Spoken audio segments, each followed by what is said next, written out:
세상의 험한 풍파 몰아칠 때도 주님 나를 지켜주시네.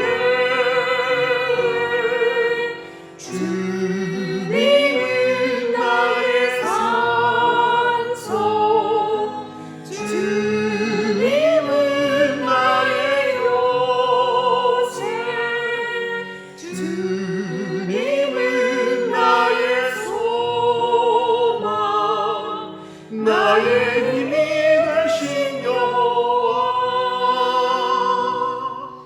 내 맘이 힘에 겨워 지칠지라도 주님 나를 지켜주시네.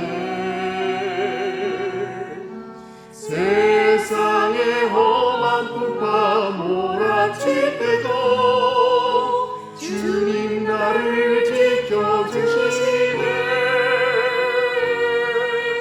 주님은 나의 산소, 주님은 나의 요새, 주님은 나의 소망, 나의 힘이 되신 여호와.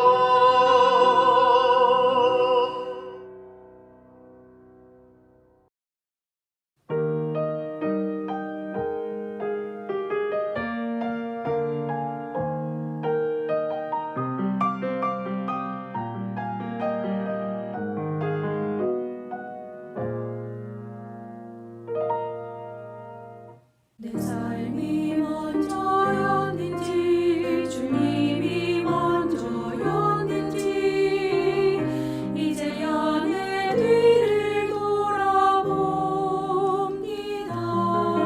내 욕심만을 채우려 주 십자가의 보혈을 잊고 살았는지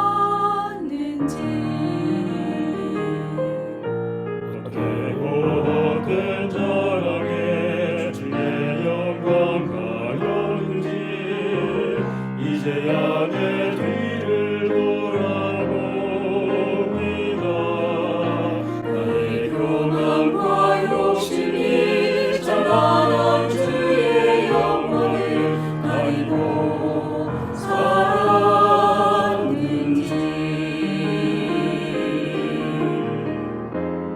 이제야 주의 탄식 소리 들리고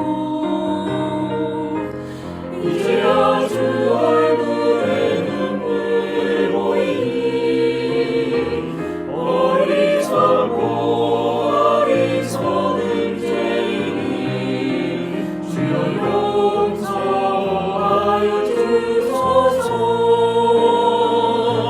나의 모든 지식과 자랑은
사랑이 많으신 하나님 아버지, 2020년을 주님의 은혜로 마무리하게 해주셔서 감사합니다.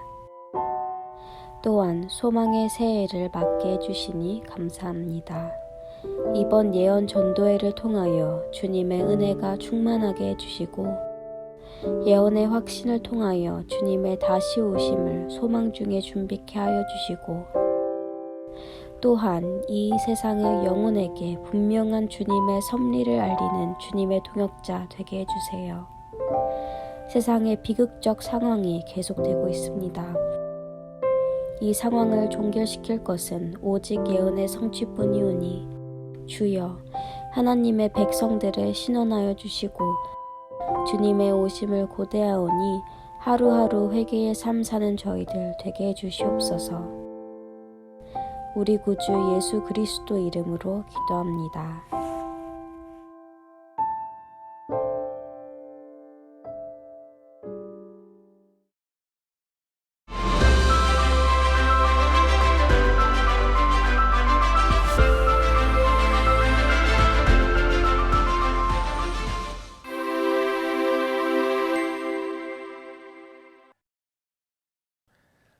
안녕하십니까. 건강기별을 통한 복음 그 세 번째 시간입니다.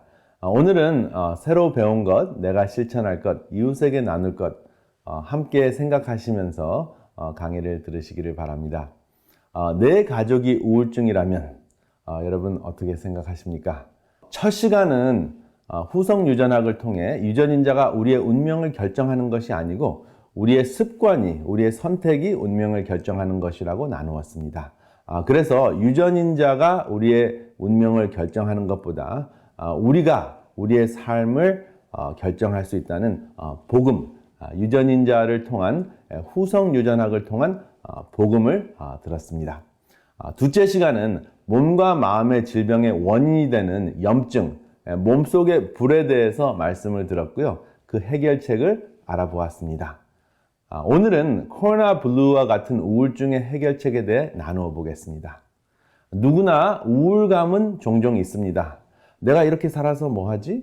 있어도 그만 없어도 그만 아닌가? 그런 생각이 지속이 되는데 만약에 2, 3주 정도 이러한 생각이 지속이 되면 우울증으로 진행될 수도 있습니다.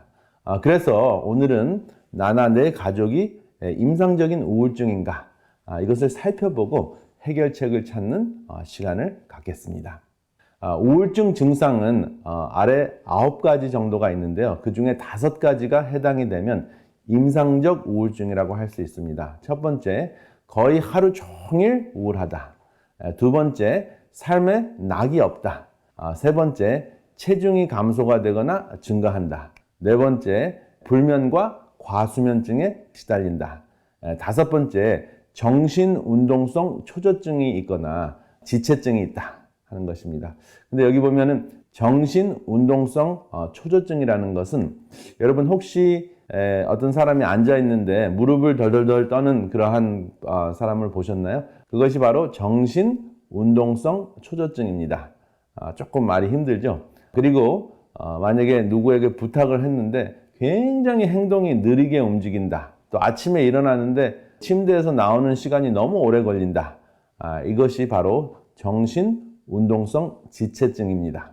그리고 6번째, 지나치게 피곤하거나 에너지 상실감을 느낀다 하는 것입니다. 그리고 7번째, 내가 무가치해지고 항상 내가 잘못했고 죄책감에 시달리는 그러한 현상이 생기고요. 8번째, 집중이 되지 않습니다. 책을 읽어도 읽은 거 또 읽고 또 읽고 하는 그러한 현상이 일어나고 또 무엇을 기억해내야 되는데 전혀 기억이 되지 않는다면 집중력 감퇴가 된 것입니다. 그리고 마지막으로 죽음에 대한 생각을 굉장히 많이 하고 계획까지 합니다. 만약에 그렇다면은 우울증입니다.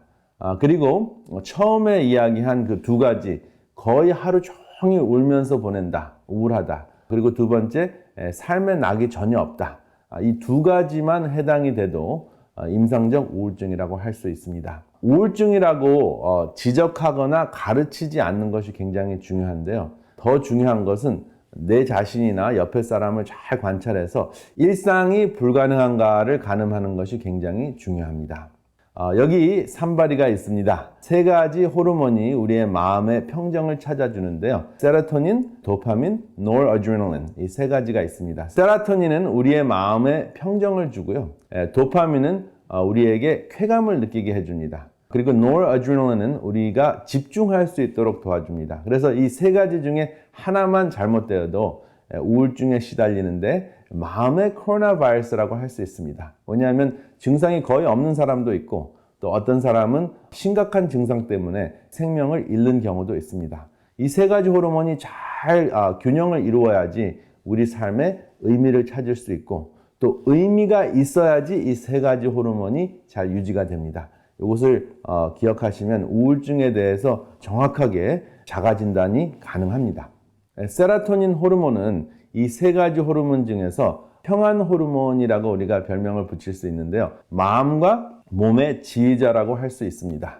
왜 그러냐 하면요. 세로토닌이 결핍이 되면 잠을 잘 자지 못하고요. 식욕에 문제가 생기고 변비가 생기고 체온을 조절하지 못하고 인지 능력이 감퇴됩니다. 그리고 잠자는 것과 깨어나는 그 주기가 엉망이 되고요. 성욕 조절이 잘 되지 않습니다. 그리고 다른 그 두 호르몬, 도파민 그리고 아드레날린이 조절이 잘 되지 않습니다.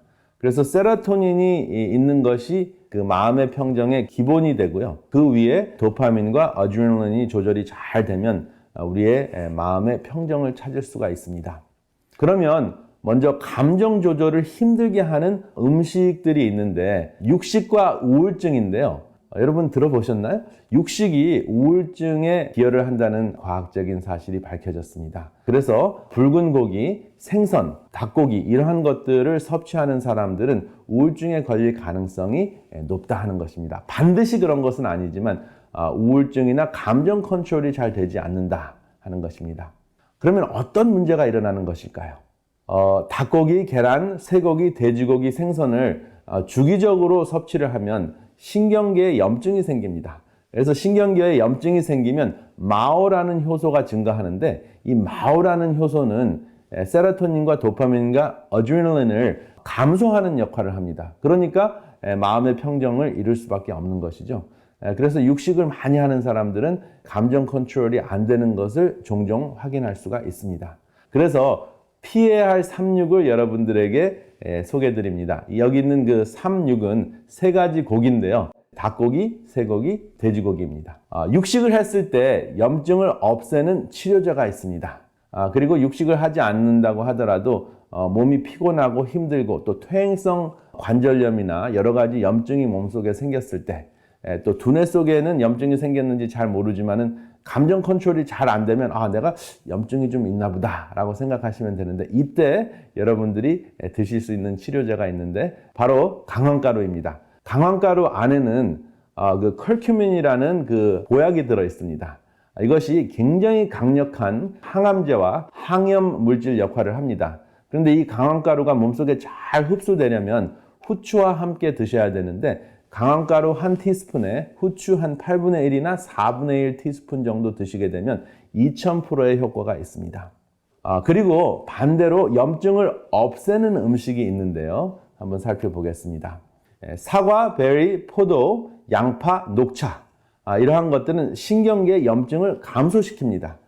그래서 신경계의 염증을 감소시키니까 마오 효소도 감소시키는 것이죠. 마오 효소가 감소되면은 세로토닌, 도파민, 노르아드레날린 이 세 가지 호르몬이 증가하면서 우리 마음속에 평정이 다시 찾아지고 그리고 우리가 평안을 누릴 수 있고 또 기쁨을 누릴 수 있고 집중력이 강화됩니다. 여기 구체적으로 도파민을 증가시키는 음식이 있습니다. 이 사진은 노르아드레날린이라는 그 집중력을 도와주는 물질을 증가시키는 음식들이 있습니다. 우리가 섭취했을 때는 몸속에서는 타이로신이라는 물질로 섭취가 됩니다. 근데 이 타이로신이 몸속에 들어가서 노르아드레날린이라는 그 물질로 변화됩니다. 근데 제가 여기 의도적으로 닭고기가 있는 사진을 선택을 했는데요. 닭고기는 좀 전에 얘기 드린 대로 염증을 일으키죠. 그래서 노르아드레날린이나 세로토닌이나 도파민을 감소시키는 역할을 하기 때문에 타이로신을 보급한다고 하더라도 큰 역할을 하지 못한다 하는 것을 기억하시면 좋겠습니다. 그러니까 여기 아보카도나 바나나나 두부와 같은 음식을 드시는 것, 또 견과류를 드시는 것이 해는 되지 않고 효과만 있는 것을 아실 수가 있습니다. 그리고 트립토판이라는 것이 있는데, 트립토판은 이런 견과류나 그 씨앗 종류에 많이 들어 있습니다. 이 트립토판은 뭘까요? 이 트립토판은 세로토닌을 만드는 원료입니다. 그래서 이러한 음식들을 충분히 드시면은 우리가 마음의 평정을 찾는데 굉장한 도움이 되고요. 또 굉장히 중요한 것은 이 음식들은 씹어야 되잖아요. 그래서 특별히 사람 때문에 마음의 평정을 잃었을 때 사람을 씹지 말고 세로토닌을 만드는 트립토판이 듬뿍 들어있는 견과류나 씨앗을 씹으시면 참 좋겠습니다. 마음의 평정을 주는 모든 그 세 가지 호르몬이 다 나오고, 또 추가적으로 우리의 마음을 기쁘게 하고 우리에게 도움이 되는 호르몬이 나오게 하는 생활 습관이 있는데, 바로 함께 운동하는 것입니다. 이렇게 함께 운동을 하면 세로토닌이 분비가 됩니다. 왜냐하면 햇빛을 쬐일 수 있기 때문에 그렇죠. 그리고 도파민은 신나는 활동을 할 때 쾌감 호르몬으로 분비가 되고요. 또 넘어지지 않고 잘 달릴 수 있고 또 운동을 해야 되기 때문에 집중력을 강화시키는 노르아드레날린이라는 호르몬이 또 나옵니다. 그리고 함께 했을 때 나오는 호르몬, 바로 옥시토신이 분비가 됩니다. 이 옥시토신은 함께 할 때 나오기 때문에 어떠한 효과가 있느냐 하면은 포용력을 증가시키고요. 신뢰감을 증가시키기 때문에 정말 힘들고 어려울 때 중요한 것은 이 옥시토신이거든요. 그래서 우리가 힘든 것, 고통과 괴로움을 견딜 수 있는 탄력을 주는 매우 중요한 호르몬인데, 함께 운동했을 때 이 호르몬이 나온다 하는 거 기억하시고, 코로나 바이러스 이 사태에 좀 떨어져서 함께 운동하는 것 한번 실천해 보시기 바랍니다. 그리고 우울증이 생기는 가장 큰 이유가 무엇이냐면 해결되지 않는 스트레스 때문에 그렇습니다. 마음속에 염증이 생기고 자포자기하게 되고 우울감이 우울증으로 진행이 됩니다.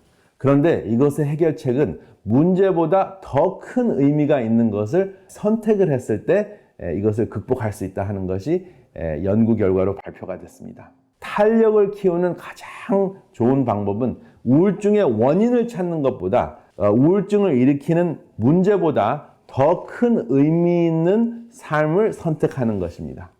그 삶을 선택하는데 굉장히 중요한 것이 필요한 삼육입니다. 몸이라는 개념과 분별력이 있고, 그리고 산제사가 있습니다. 이것은 로마서 12장 1절과 2절에 있는 말씀인데, 하나님께서 우리의 몸을 하나님께서 기뻐하시는 산제사로 드리라. 이것이 너희가 드릴 영적 예배니라 라고 말씀을 하셨는데요. 그리고 분별하도록 하라고 말씀을 하셨는데, 바로 이것이 우울증을 극복하는 굉장히 중요한 삼육입니다. 이 중에서 가장 중요한 것이 무엇이냐면 산제사인데요. 영어로 산제사 하면은 living sacrifice잖아요. 구약 시대에는 죽은 dead sacrifice, 짐승을 잡아 죽여서 하나님께 예배를 드렸습니다. 하나님께 헌신의 표시를 했습니다. 사죄하는 예식을 드렸는데, 이제는 예수님께서 십자가에 달려 돌아가셔서 우리에게 구원을 주신 그 이후에는 죽은 제사가 아니라 산 제사를 드려야 하는 것이죠. 그것이 바로 섬김의 삶입니다. 그러니까 우울증을 일으키는 스트레스나 문제보다 훨씬 더 큰 것이 무엇이냐면 누군가에게 필요한 사람이 되는 것입니다. 제가 첫 번째 시간에 그 삶의 의미를 찾는 가장 중요한 것이 거창한 것에 있지 않고 옆에 있는 사람보다 조금 더 힘을 내서 그 사람에게 필요한 사람이 되는 것이라고 말씀을 드렸죠. 근데 바로 이것이 산제사의 핵심입니다. 누군가의 필요한 존재가 되는 것이 바로 섬김이고, 문제보다 더 큰 것을 선택하는 것인데, 섬기려면 옆에 있는 사람보다 또 주위에 있는 사람보다 낮은 곳을 찾아가면 됩니다. 더 낮아져야 되거든요. 왜냐하면 높은 곳으로 솟아오르는 분수보다 낮은 곳으로 추락하는 폭포가 더 힘이 있기 때문입니다. 이것이 바로 섬김이요 산제사의 비밀입니다. 그런데 그 낮은 곳으로 찾아가면 바로 그곳에 예수가 계십니다. 파도를 베고 주무시는 예수를 여러분들이 만나실 것입니다. 그리고 바로 그곳에서 평안과 의미를 찾으실 수 있습니다.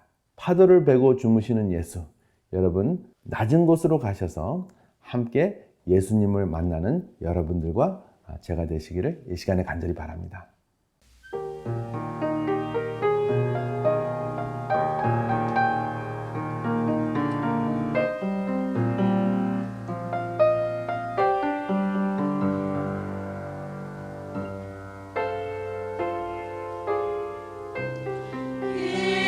예수님의 모습을 생각하며 늘 항상 내 마음 평안해.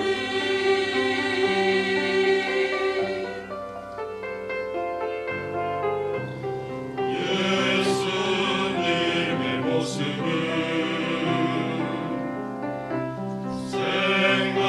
생각하며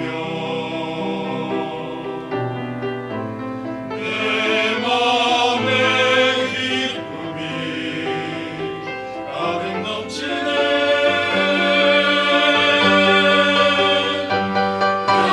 영원한 주님의 사랑 찬양해. 나의 하나님 되시네. 모든 것 창조하시는 전능하신 하나님.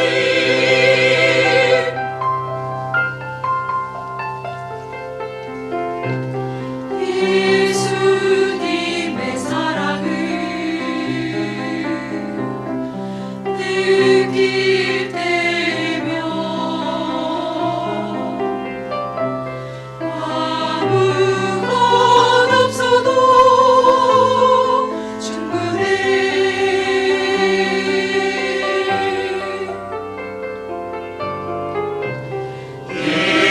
예수님의 사랑을 느낄 때면 그 사랑 내 맘을 암울하게 해.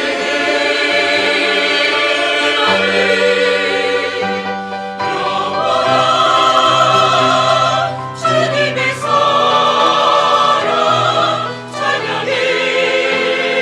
나의 하나님 되시네. 모든 것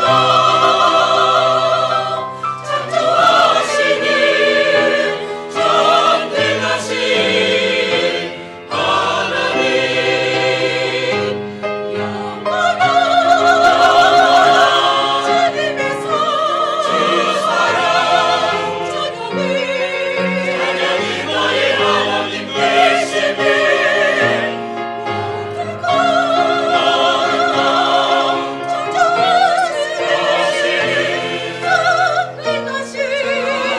전능하신 하나님.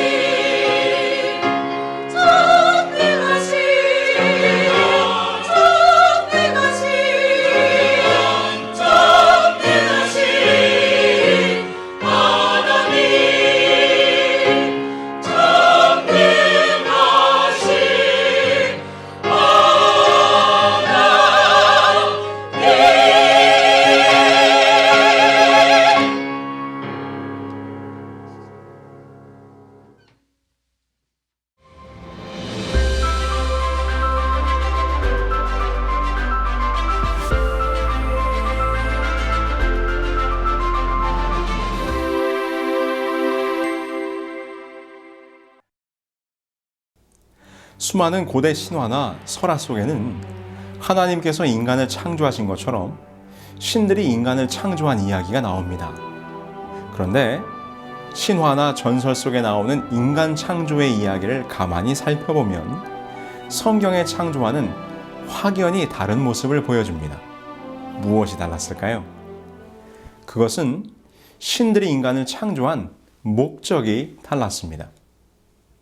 고대 그리스인들이 문자로 남긴 최초의 작품 중에 기원전 750년경 헤시오도스가 기록한 서사시 신들의 계보가 있습니다. 이 신들의 계보 560-612행에 그리스 신화의 인간 창조 이야기가 담겨 있는데 그 이야기의 대략은 이렇습니다. 아주 오래전 무서운 괴물들인 타이탄들이 올림푸스의 신들을 대항하여 반란을 일으켰습니다. 그러나 그들은 그 전쟁에서 패배했고 지하세계인 타르타루스에 감금됩니다. 그때에 선견지명의 신인 프로메테우스와 후견지명의 신이었던 에피메테우스는 올림푸스의 신들에 대한 반란 전쟁에 참여하지 않았기 때문에 감금되는 처형을 면하게 됩니다. 그리고 올림푸스의 신들이 그들에게 호의를 베풀어 그들을 대신하여 노동을 할 인간 창조를 허락하게 됩니다. 그래서 프로메테우스는 진흙을 빚어 사람을 창조합니다. 흙을 빚어 사람을 창조했다는 부분은 성경의 이야기와 비슷하지요. 그런데 여기서 인간을 창조한 목적이 무엇이었습니까? 네, 신을 대신하여 노동을 시키기 위해 인간을 창조했다는 것입니다. 이것이 그리스 신화의 이야기입니다. 그럼 고대 근동의 신화 속 인간 창조 이야기는 어떨까요? 인간 창조에 관한 이야기로는 가장 대표적으로 1849년 오스틴 헨리 리아드가 발견한 에노마 엘리시를 들 수 있습니다. 에노마 엘리시의 6번째 토판 중에는 다음과 같은 인간 창조 관련 이야기가 등장합니다. 마르둑은 신들의 말을 들었다. 그는 지혜로운 일을 하고자 하는 마음을 먹었다. 그는 입을 열어 에아에게 말했다. 그가 마음에 가진 계획을 그와 상의했다. 제가 핏줄을 묶어서 뼈를 만들어 사람을 만들 것입니다. 사람에게 신들의 노역을 감당시키고 그들로 쉬게 할 것입니다. 에노마 엘리시에서 묘사하고 있는 인간 창조의 목적도 동일합니다. 신들을 대신할 노동력을 확보하여 신들에게 안식을 주기 위함이었습니다. 이처럼 각 문면 속에 등장하는 인간 창조의 이야기를 보면 인간을 창조한 신에 대한 설명은 달라도 신의 멍에를 대신 지우기 위해 인간을 창조했다는 인간 창조의 목적은 매우 유사합니다. 결국 인간은 왕의 모습으로 하강한 신을 위하여 죽도록 일하며 왕을 섬기는 삶을 살아야 했던 것입니다. 다시 말해서 고대 문명 속 사람의 운명은 그저 노동하는 삶, 쉼 없는 삶을 살아가도록 만들어졌다는 것이지요. 그런데 이런 신화 사상에 400여 년간 젖어있던 이스라엘 백성들에게 여호와께서는 그들이 알아왔던 애굽의 신들과는 전혀 다른 말씀을 주시는 것입니다. 안식일을 기억하여 거룩히 지키라. 엿새 동안은 힘써 내 모든 일을 행할 것이나 일곱째 날은 내 하나님 여호와의 안식일인즉 너나 내 아들이나 내 딸이나 내 남종이나 내 여종이나 내 가축이나 내 문 안에 머무는 객이라도 아무 일도 하지 말라. 이는 엿새 동안에 나 여호와가 하늘과 땅과 바다와 그 가운데 모든 것을 만들고 일곱째 날에 쉬었음이라. 여호와께서 모세를 통하여 주신 10계명의 네 번째 안식일 계명입니다. 하나님께서는 안식일 계명을 통하여 이렇게 말씀하십니다. 안식일이 되면 일을 멈추고 쉬어라. 이 얼마나 놀라운 말씀입니까? 그들이 이전까지 살았던 애굽이라는 곳에서는 모든 인간은 그들을 창조한 신들을 위하여 평생을 죽도록 일해야 했는데 이제 그들을 애굽에서 구원하신 여호와는 제7일 안식일에는 모든 것을 멈추고 쉬라고 명령을 주시는 것입니다. 그런데 여러분, 그 안식일에 쉬라고 하는 근거가 무엇이었습니까? 천지와 만물이 다 이루어지니라. 하나님이 그가 하시던 일을 일곱째 날에 마치시니 그가 하시던 모든 일을 그치고 일곱째 날에 안식하시니라. 하나님이 그 일곱째 날을 복되게 하사 거룩하게 하셨으니 이는 하나님이 그 창조하시며 만드시던 모든 일을 마치시고 그날에 안식하셨음이니라. 그렇습니다. 그 여호와께서 이 세상을 창조하시고 일곱 번째 날 곧 안식일에 쉬셨습니다. 내가 쉬었으니 너도 나와 같이 쉬자. 나와 같이 안식일을 누리자. 이렇게 말씀하시는 것입니다. 그분이 안식일을 쉬신 것처럼 우리도 그분처럼 안식일에 쉬어야 한다. 그분의 쉼에 동참하게 하시는 여호와 하나님. 여호와 하나님은 정말 다른 신이셨습니다. 그들이 평생 살면서 경험하고 섬겨왔던 애굽의 신들과는 전혀 다른 분이셨습니다. 여호와는 그가 창조한 인간들에게 쉼과 안식을 허락하시는 분이었습니다. 그분의 쉼에, 그분의 안식에 나와서 함께 쉬자고 말씀하시는 것입니다. 쉼에 대한 예로 잠깐 군대 이야기를 한번 해볼까요? 아무리 힘들고 고된 군생활이지만 그래도 하루 일과가 맞춰지면 저녁 식사 후부터 취침 전까지 개인 정비 및 휴식 시간이 있습니다. 하루 종일 훈련하고 작업하며 힘들었던 몸을 쉴 수 있는 유일한 시간입니다. 그런데 그 휴식 시간이 이 군대 고참에게는 꿀 같은 시간이지만 이제 막 부대에 전입은 쫄병에게는 결코 휴식의 시간이 될 수가 없습니다. 좌우 침상을 기준으로 제일 안쪽에 TV가 한 대씩 설치되어 있습니다. 그 TV에서 가장 가까운 자리부터 고참 순서대로 침상의 자리가 배정이 됩니다. 휴식 시간이 되면 고참들은 TV에 가장 가까이부터 앉아서 방송을 시청합니다. 좋아하는 가수들이 나오면 손뼉을 치고 노래를 부르면서 그 시간을 즐기는 것이죠. 그런데 그 시간, 같은 휴식 시간이지만 그 휴식에 동참하지 못하는 사람이 있습니다. 바로 쫄병. TV에 가까이 가서 앉을 수도 없습니다. 시선은 전방으로 고정하고 책상 다리를 하고 앉아서 팔을 무릎에 붙이고 꼼짝도 못하고 있는 것입니다. 심지어 TV에서 아무리 재미있는 소리가 들려도 웃을 수가 없습니다. TV를 향해서 조금이라도 눈동자를 돌리거나 혹 웃음이라도 지으면 금세 군기가 빠졌다고 바로 윗고참에게 불려 나갑니다. 그것뿐인가요? 저녁 점호 시간이 되기 전에 침상을 닦고 바닥을 쓸고 고참들의 전투화를 닦고 관물대까지 깨끗하게 정리를 해 주어야 합니다. 간혹 TV를 보던 고참 중에 어떤 이가 야, 너도 이리 와서 TV 좀 봐. 뭐 그렇게 각 잡고 있냐 하면서 쉬라고 말해도 절대로 결코 쉴 수가 없습니다. 군대에서의 저녁 휴식 시간은 고참에게는 꿀 같은 시간이지만 쫄병에게는 결코 쉴 수 없는 고역의 시간인 것입니다. 쫄병은 고참들의 휴식에 동참할 수가 없습니다. 나중에 고참이 되어서야 휴식을 누릴 수 있는 짬밥이 되는 것이지요. 이와 같이 고대 사회에서는 왕이나 귀족 같은 특수한 신분에 있는 자들만이 안식할 수 있었습니다. 노예들은 그들의 안식을 위해서 절대로 결코 쉴 수가 없었습니다. 그런데 지금 여호와는 모세를 통하여 그렇지 않다고 말씀해주고 있는 것입니다. 왕이나 신만이 누릴 수 있었던 그 안식이 이제 모든 백성의 것이라는 것입니다. 여호와를 쉬게 하기 위한 노동하는 존재로서가 아니라 여호와의 안식을 같이 누리는 존재로서 인간을 창조하셨습니다. 그래서 안식일은 여호와의 안식에 동참하는 것이고 여호와의 창조와 완성의 기쁨을 함께 누리는 날입니다.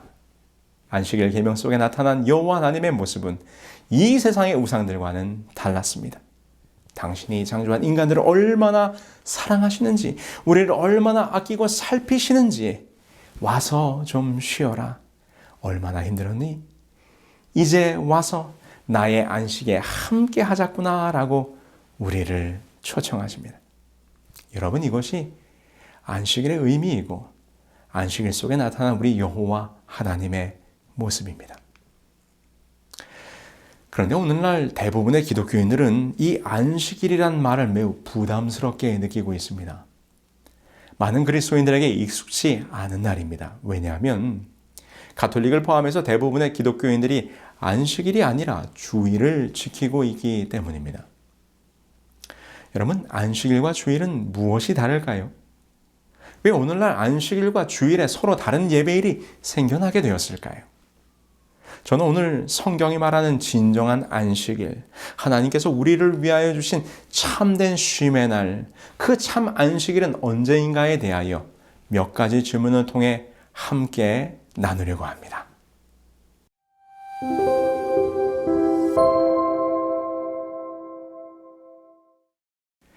여러분 어떻습니까? 안식일이 정녕 유대인들에게만 주어진 날일까요? 출애굽기 20장 8절에 보면 안식일을 기억하여 거룩하게 지키라는 계명을 주셨습니다. 이는 분명 시내산에서 이스라엘 백성들에게 선포된 말씀이죠.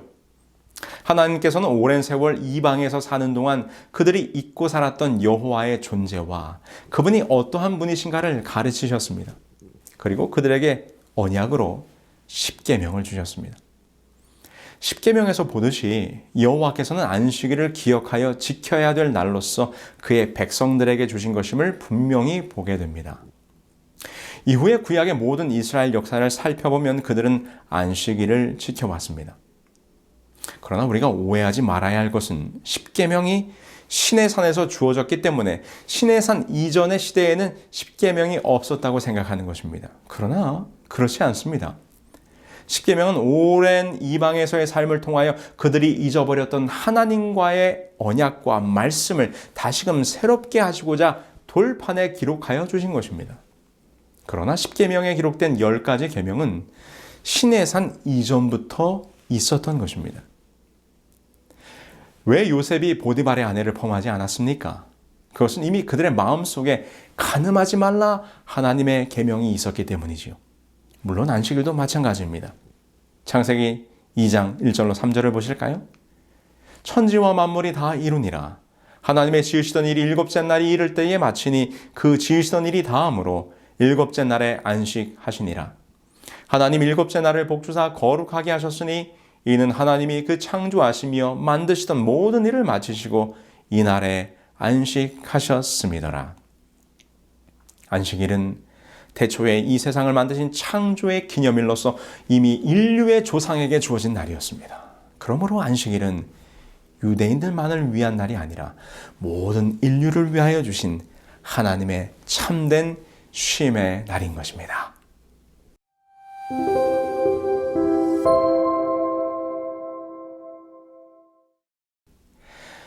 예수님과 안식일에 대하여 한번 살펴보도록 할까요? 먼저 예수님 자신은 안식일을 어떻게 보내셨습니까? 누가복음 4장 16절 말씀입니다. 예수께서 그 자라나신 것 나사렛에 이르사 안식일에 자기 규례대로 회당에 들어가사 성경을 읽으려고 서심해. 누가복음의 기록에 보면 예수님께서 안식일에 회당에 들어가서 성경을 읽으셨다고 기록하고 있습니다. 그런데 우리의 눈을 끄는 표현은 자기 규례대로라는 말이지요. 개역개정에서는 늘 하시던 대로라고 번역하고 있습니다. 이 부분의 헬라어 의미는 그의 습관대로라는 말입니다. 이것은 예수님께서 이 땅에 오셔서 그의 어린 시절부터 쭉 해오던 대로 안식일을 지키던 모습을 우리에게 분명히 보여주고 있습니다. 구약의 안식일이 예수님 당시에도 이어졌음을 보여주는 것이고 예수님 본인도 안식일을 구별하였음을 우리에게 알려주고 있는 것입니다. 물론 예수님께서 안식일 문제로 인하여 유대의 관원들과 논쟁을 하신 적이 있습니다. 바로 마태복음 12장에 기록된 안식일에 밀 이삭을 취하여 먹은 일과 안식일에 손 마른 사람을 고치신 두 사건의 일입니다. 안식일에 밀밭 사이로 거니시던 중 배가 고팠던 제자들이 밀 이삭을 잘라 먹었습니다. 이 장면을 보고 바리새인들이 어찌하여 안식일을 범하느냐고 따지게 됩니다. 또 하나는 안식일에 손 마른 사람을 치료하시면서 안식일에 구덩이에 빠진 양은 구하면서 어찌 사람을 구하는 것이 안 되겠느냐 반문하셨습니다. 이는 안식일은 아무 일도 하지 않는 날이 아니라 선을 행하는 날인 것을 가르쳐 주신 것이지요. 이처럼 예수님께서 유대의 지도자들과 안식일에 관하여 토론하셨습니다. 그러나 이 논쟁의 내용은 안식일을 어느 날 지킬 것이냐, 안식일을 지켜야 되느냐 말아야 되느냐가 아니고 안식일을 지키는 그 정신에 관한 것이었습니다. 안식일은 아무 일도 하지 말라는 계명대로 안식일은 정말 아무 일도 하지 않아야 한다고 생각했던 바리새인들에게 예수님께서 안식일의 정신은 아무것도 하지 않는 것이 아니라 선한 일을, 사랑을 나누는 날이라는 것을 다시금 깨우쳐 준 것이지요. 마태복음 12장의 논쟁은 안식일의 폐지나 날짜의 변동에 대하여 말씀하신 것이 아닙니다.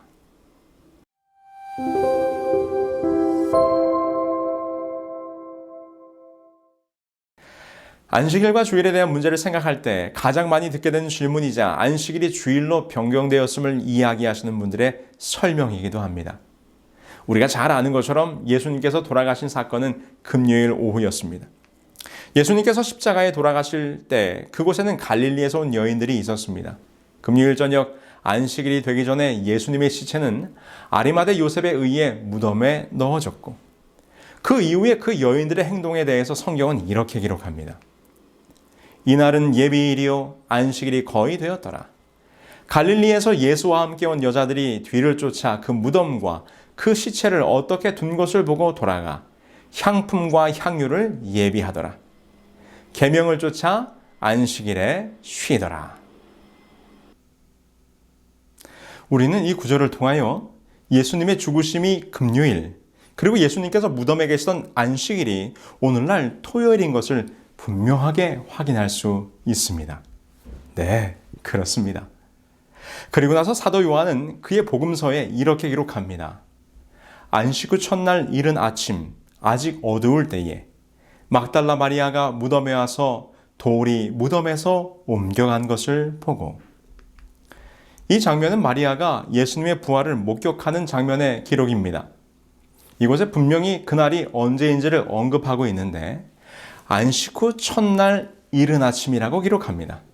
당연히 예수님은 일요일에 부활하셨기 때문에 안식 후 첫날이 일요일이라면 당시의 안식일은 오늘날의 토요일인 것이 다시 한번 확인이 됩니다.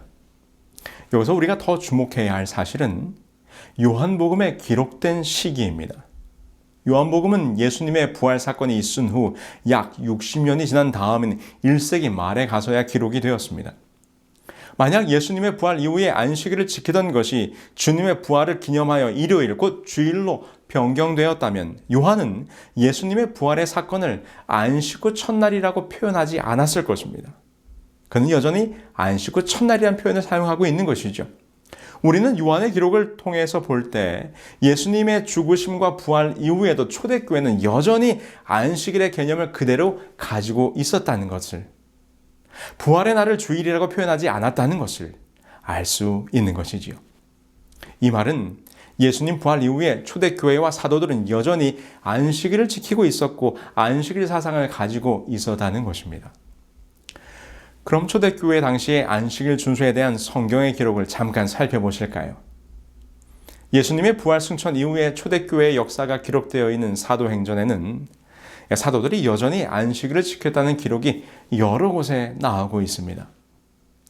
저희는 버가로부터 지나 비시디의 안디옥에 이르러 안식일에 회당에 들어가 앉으니라.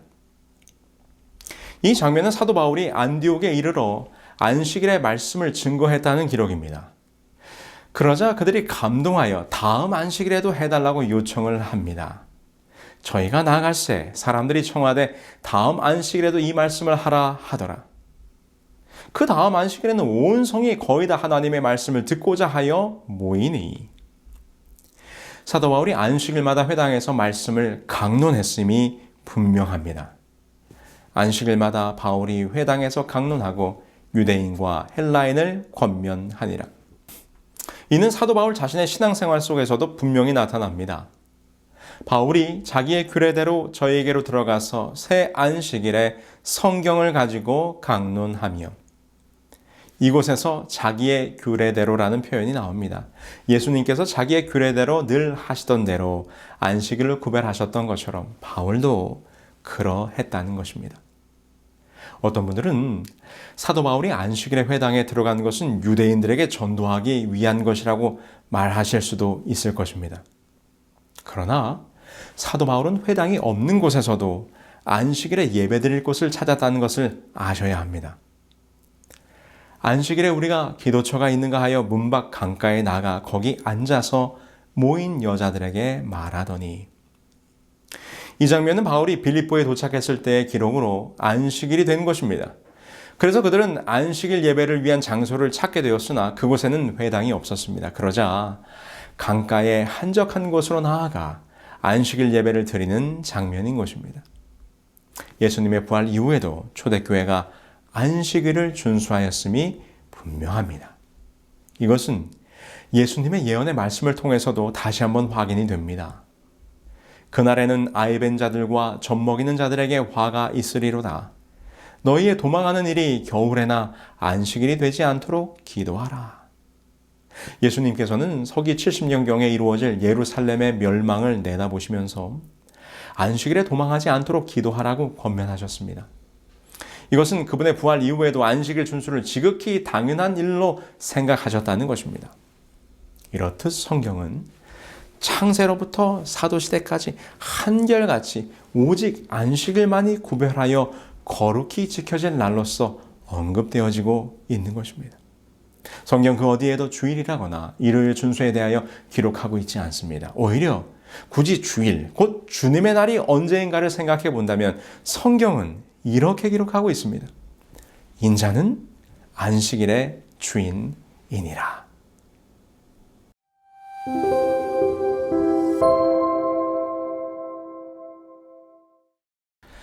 주일 예배 시작의 근거는 성경에서 찾을 수 없습니다. 몇몇 성경절들을 주일 예배 근거로 제시하고 있으나 모두 성경의 문맥에서 벗어나 적용하는 의견들입니다. 그래서 주일 예배의 기원은 역사에서 찾을 수밖에 없습니다. 자, 지금부터 설명해 드리도록 하겠습니다. 사실 기독교는 그 근원이 유대계의 모습과 많이 닮았기 때문에 초대교회 그리스도인들은 유대교와 자신들을 구별하고자 하는 노력을 많이 해왔습니다. 그런데 초대교회가 자리를 잡아가기 시작하던 무렵 로마의 하드리아누스 황제 때에 유대인들이 반란을 일으키게 됩니다. 원래 하드리아누스는 화친 정책을 통해 유대인들을 잘 대해주었고 AD 70년에 무너진 성전 재건까지 약속했었기 때문에 이 유대인들과의 관계가 아주 좋았습니다. 그러나 황제가 약속했던 성전 재건 약속을 지키지 않자 이에 배신감을 느낀 유대인들이 큰 반란을 일으키게 되었던 것이죠. 이때 유대인들에 대한 대대적인 학살이 자행되면서 유대인들을 핍박하기 위한 다음의 3가지 금지령이 내려지게 됩니다. 첫 번째, 토라, 모세오경의 사용 금지. 두 번째, 할례 금지. 세 번째, 안식일 예배 금지. 그리고 이 3가지 금지령을 어기면 사형으로 다스렸습니다. 그런데 이 금지령 때문에 초대교회가 덩달아 피해를 보게 됩니다. 왜냐하면 당시 로마 제국의 위정자들의 눈에 기독교는 유대교의 한 분파로밖에는 인식되지 않았기 때문입니다. 그 이유는 이러했습니다. 첫 번째, 유대인들이 신봉하는 같은 하나님을 믿는다는 점. 두 번째, 두 부류가 모두 구약 성경을 사용하고 있다는 점. 세 번째, 모두가 안식일을 지키고 있다는 점이었습니다. 그래서 당시의 교회 지도자들은 황제에게 유대인들과 기독교인들을 다르게 취급해달라고 하는 요청을 하게 됩니다. 다음은 그러한 변증서의 한 부분입니다. 디오그네투스 폐하께, 폐하께서 그리스도인의 종교에 관하여 알아보시기를 원하시며 또 이 문제에 관하여 정확하고 주의 깊은 조사를 하여 보기를 원하시는 줄 아나이다. 예컨대 그리스도인들은 어찌하여 유대인들의 미신을 따르지 않는지에 대해서 말입니다. 그리스도인들은 하나님을 유대인이 경배하는 듯한 그 같은 형식으로 섬기지 않습니다.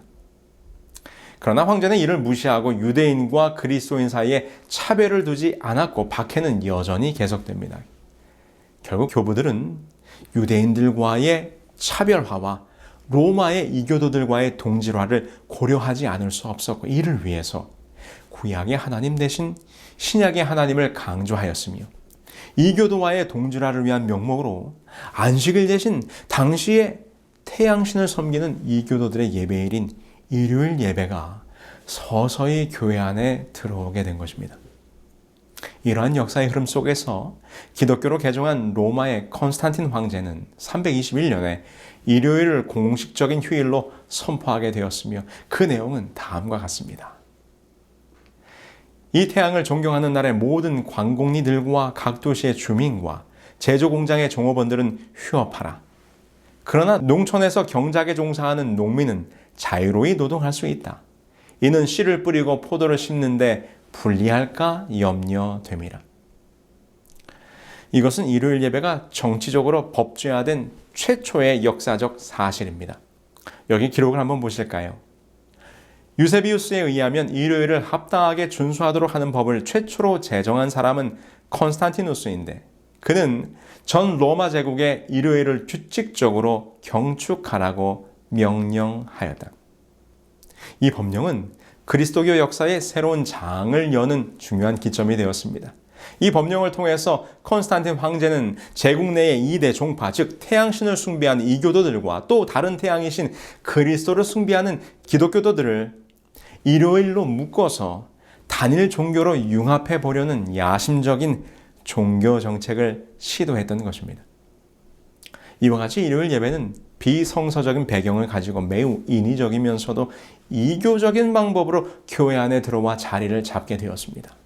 그리고 당시 로마 교회는 이러한 로마의 정치적 사회적 분위기와 조화를 이루기 위해 종교회의를 통하여 일요일 예배를 합법화하는 시도를 하게 됩니다. 성경의 권위가 아닌 교회의 총회를 통해서 일요일 예배를 결의하게 된 것이지요. 일요일 예배에 대한 종교회의의 결의들을 한번 보실까요? 325년 니케아 종교회의, 태양의 날 일요일을 부활절로 성수하도록 결의하게 됩니다. 근본 소집된 총회에서 지극히 성스러운 부활절 일자에 관한 문제가 토의되었다. 그리고 이 문제는 참석자 전원의 연합 일치된 판정으로 잘 해결되었다. 즉, 이 부활절은 각 처에 있는 모든 그리스도인들이 같은 한 날에 반드시 준수되어야 한다는 것이다. 그리고 343년 사르디카 회의에서는 태양의 날 일요일을 부활의 날이란 미명 아래 일요일 신성론으로 부각시키면서 주의 날로 계칭하고 교역자가 여행으로 주의 날을 3번 범하면 제명시킬 것을 종규 11조에 명시하도록 의결하게 됩니다.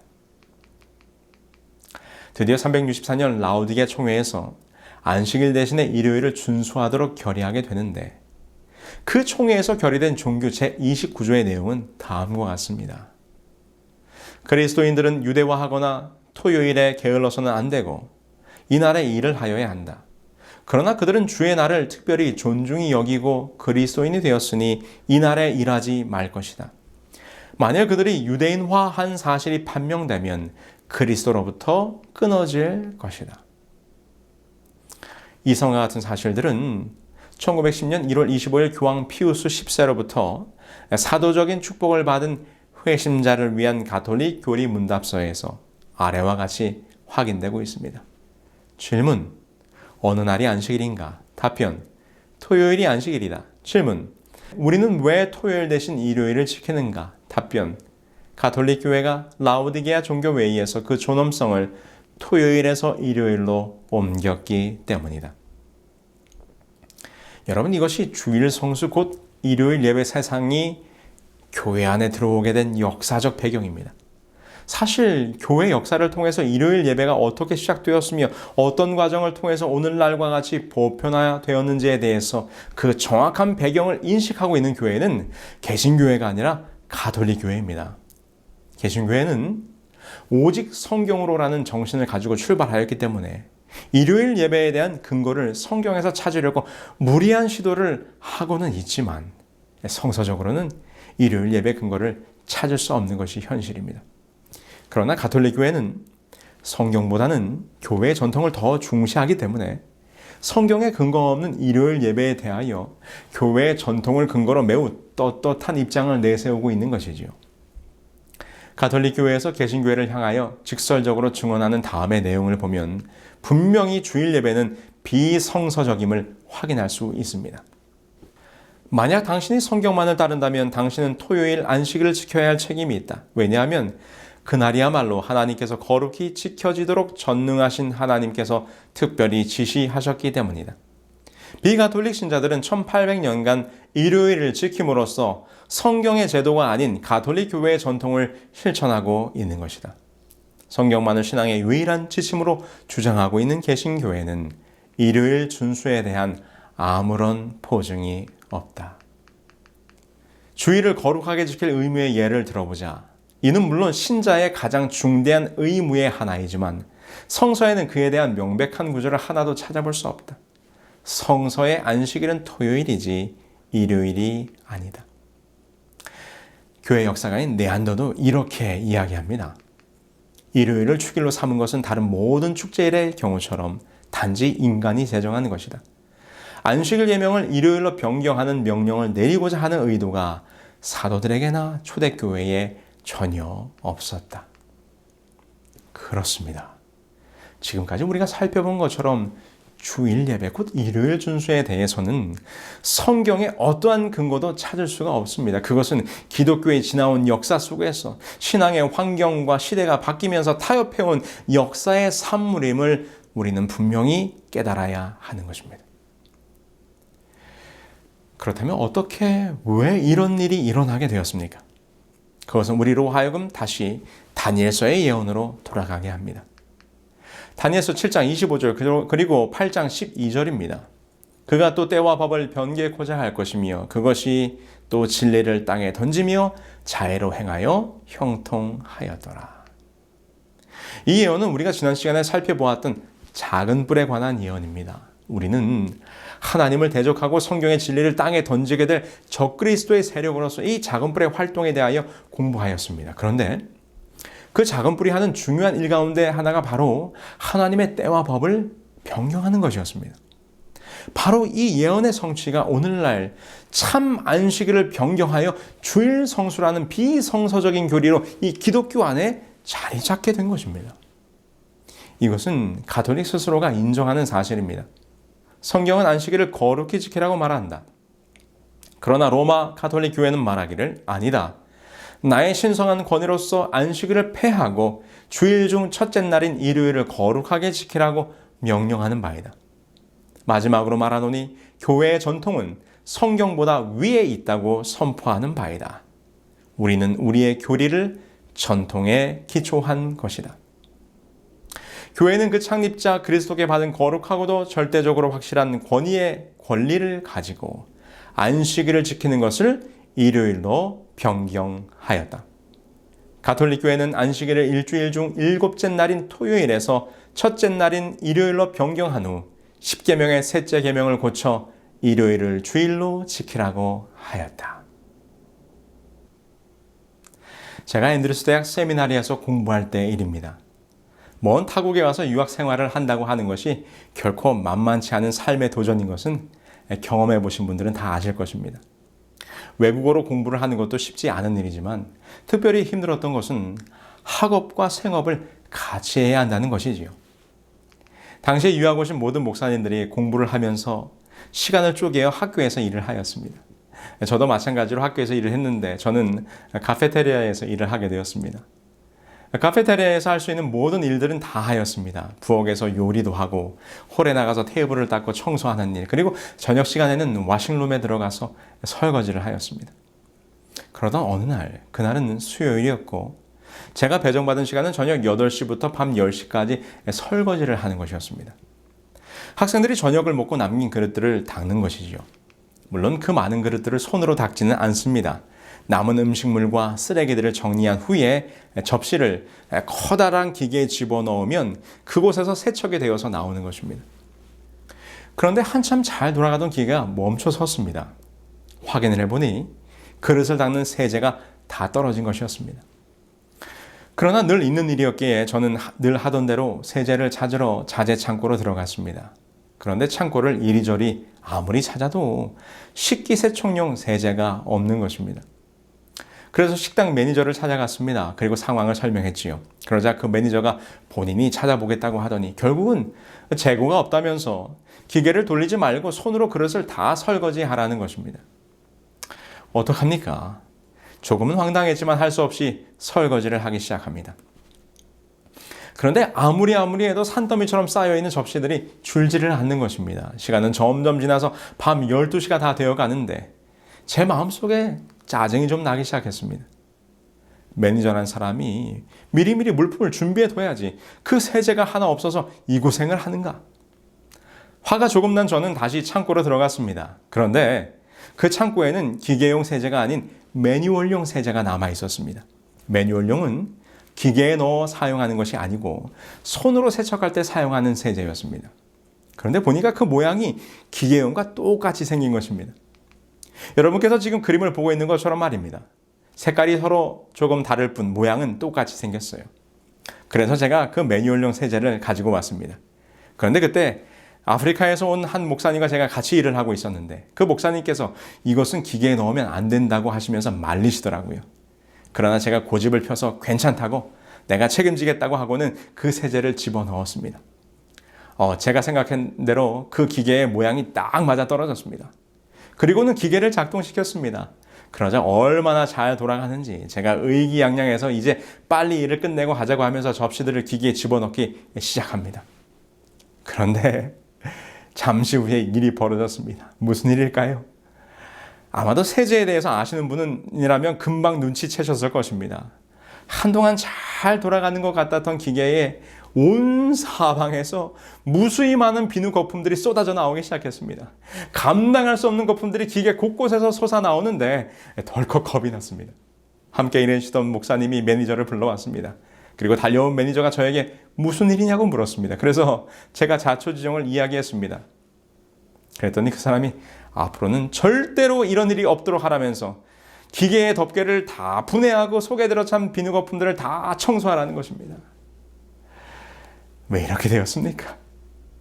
기계용 세제와 매뉴얼용 세제는 모양은 같지만 그 농도가 달랐던 것입니다. 여러분, 바로 이것입니다. 안식일과 일요일 예배가 그 모양은 비슷할지 모릅니다. 그러나 그 속에 담겨진 의미는 전혀 다릅니다. 오늘 하나님께서 우리에게 말씀하십니다. 안식일을 기억하여 거룩히 지키라. 내가 너를 구별하여 축복한 이날, 이 참된 안식일, 이 진정한 쉼의 날에 나와 함께 하자고 초청하십니다. 그런데 오늘날 많은 그리스도인들이 성경에 근거하지 아니한 기독교의 변질된 역사 속에서 등장한 일요일 예배를 준수하고 있습니다. 여러분, 우리는 깨달아야 합니다. 아무리 모양이 비슷해도 아닌 것은 아닌 것입니다. 하나님께서 우리에게 주신 참 안식일을 바꿀 수 없는 것입니다. 참된 쉼의 날, 안식일, 우리가 잃어버렸던 이 참 안식일을 회복해야 하지 않겠습니까? 이 세상의 신들과는 달리 나와 함께 쉬자, 나의 안식으로 들어오라고 초청하시는 우리 주님의 사랑과 은혜가 바로 이 안식일 속에 담겨져 있는 것입니다. 주께서는 오늘 우리를 초청하십니다. 수고하고 무거운 짐진 자들아, 다 내게로 오라. 내가 너희를 쉬게 하리라. 오늘 이 시간 진리 안에서 참된 쉼을 발견하시는 여러분 모두가 되길 바라면서 말씀을 마치겠습니다. 그들은 모두 주가 필요해 모두 알게 되리 사랑의 주님.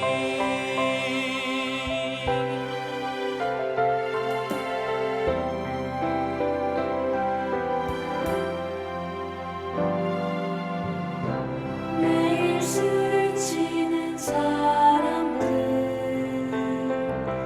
웃음기에 숨겨진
하늘에 계신 저희들의 아버지 하나님, 우리들을 창조하시고 우리들에게 참된 쉼을 허락하기 위하여 마련하신 참 안식일이 어느 날인지를 분명히 깨닫게 해주셨으니 감사합니다. 앞으로 이 안식일을 기억하여 거룩히 지키며 살기로 저희들 결심했사오니 항상 이 안식일에 살아계신 하나님, 창조주 하나님을 만나는 우리 모두가 될 수 있도록 도와주시기를 예수 그리스도의 이름으로 기도합니다. 아멘. 내일 이 시간에는 각 지역 사이트별 온라인 소그룹이 운영됩니다. 각 지역 사이트의 온라인 소그룹 리더들과 함께하는 강의 내용 질의 응답 및 영적 친교의 시간에 참여하실 수 있습니다. 참여 방법은 itiswrittenkorea.com에 들어오셔서 메인 페이지에서 세미나 등록하기 버튼을 누르신 후 접수사항을 기입하여 주시면 여러분들이 거주하시는 곳에서 가장 가까운 지역 사이트에서 운영되는 온라인 소그룹에서 초청 링크를 보내드립니다. 꼭 참여하셔서 아름다운 영적 교제를 나누시기 바랍니다.